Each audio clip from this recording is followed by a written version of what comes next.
শুভেন্দু অধিকারীর ওপর জঙ্গি হামলার আশঙ্কা নিয়ে এবার অর্জুন সিং তিনি কি বলছেন? তিনি বলছেন ২৬-এর ভোটের আগে মমতা বন্দ্যোপাধ্যায় শুভেন্দু অধিকারীকে সরাতে চান, এমনই বিস্ফোরক মন্তব্য করেছেন অর্জুন সিং। ২০২৬-এর ভোটের আগে শুভেন্দুকে সরাতে চাইছেন মমতা বন্দ্যোপাধ্যায়।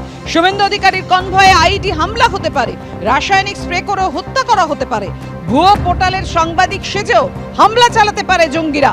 শত্রুকে সরাতে জেহাদিদের সঙ্গে হাত মিলিয়েছেন মমতা বন্দ্যোপাধ্যায়, বিস্ফোরক অভিযোগ অর্জুন সিং এর।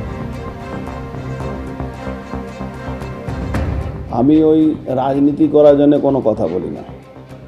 আমি যে কথা বলেছি সে কথা প্রমাণ হয়েছে, 10 দিন পরে হয়েছে, 5 দিন পরে হয়েছে, 20 দিন পরে হয়েছে। Suvendu Adhikari is the main target. উনি যেভাবে Z+ সিকিউরিটি আছে উনি যে রাস্তায় যাচ্ছেন, হঠাৎ একটা বড় গাড়িতে আইডি নিয়ে ঢুকে গেল, ব্লাস্ট করে দিল। সেন্ট্রাল এজেন্সি কি করবে? আইডি ব্লাস্ট হতে পারে, স্প্রে ফেলে মেরে দেওয়া, কোনো পাবলিক প্রোগ্রামে আছেন উনি, স্প্রে ফেলে দেওয়া যেতে পারে। তারপরে আরও একটা আমার ভয় আছে, এখন দুনিয়ার নতুন পোর্টাল হয়েছে, যারা ওই পোর্টাল সেজে বা ফলস বুম বানিয়ে তারা কিন্তু ওনার কাছে পৌঁছে গিয়ে ওনার উপরে অ্যাটাক করতে পারে। স্টেট এজেন্সির উপরে ভরসা করা দরকার নেই, ওনার প্রোটেকশন বাড়ানো দরকার আছে, ওনার পার্সোনাল প্রোটেকশন বাড়ানো দরকার আছে, ওনার যেখানে মুভমেন্ট আছে সেই জায়গা প্রোটেকশন বাড়ানো দরকার আছে। 2026 ইলেকশনের আগে যদি মমতা ব্যানার্জি শুভেন্দু অধিকারকে মারিয়ে দিতে পারেন, তাহলে মমতা ব্যানার্জি পবারা হয়ে যাবে।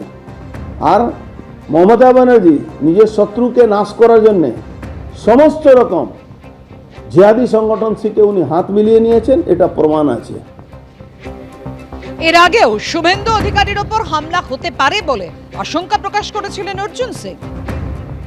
এলওপি কে মারার চেষ্টা করছে, নানা রকম অজুহাত দেখিয়ে, কোনো দিন দেখিয়ে কোনো গাড়ি অ্যাক্সিডেন্ট করিয়ে দেবে, কোনোদিন কোনো একটা অঘটন ঘটিয়ে, মানে একটা পরিকল্পনা আছে। দলের ভিন্নতা থাকবে, ধর্ম সম্প্রদায়ের ভিন্নতা থাকবে, সংবিধান প্রণেতা ডক্টর বাবা সাহেব আম্বেদকর আমাদের এই স্বাধীনতাগুলো দিয়ে গেছেন, কিন্তু দেশের স্বার্থে এক হতে হবে। দুর্ভাগ্য, এই রাজ্যের তৃণমূলের মন্ত্রী, এদের মুখের ভাষা শুনলে আপনি অবাক হয়ে যাবেন। যখন দেশের আর্মি বলে আমরা ভিতরে ঢুকে মেরে এসেছি, আমাদের মুখ্যমন্ত্রী নবান্নর গেটে দাঁড়িয়ে বলেন প্রমাণ কোথায়? বিধানসভায় ইডির বিরুদ্ধে, বিএসএফ এর বিরুদ্ধে, এনআই এর বিরুদ্ধে, বিএসএফ এর, সিআরপিএফ এর বিরুদ্ধে, সিআইএসএফ এর বিরুদ্ধে রেজুলেশন আনে এই রাজ্যের সরকার।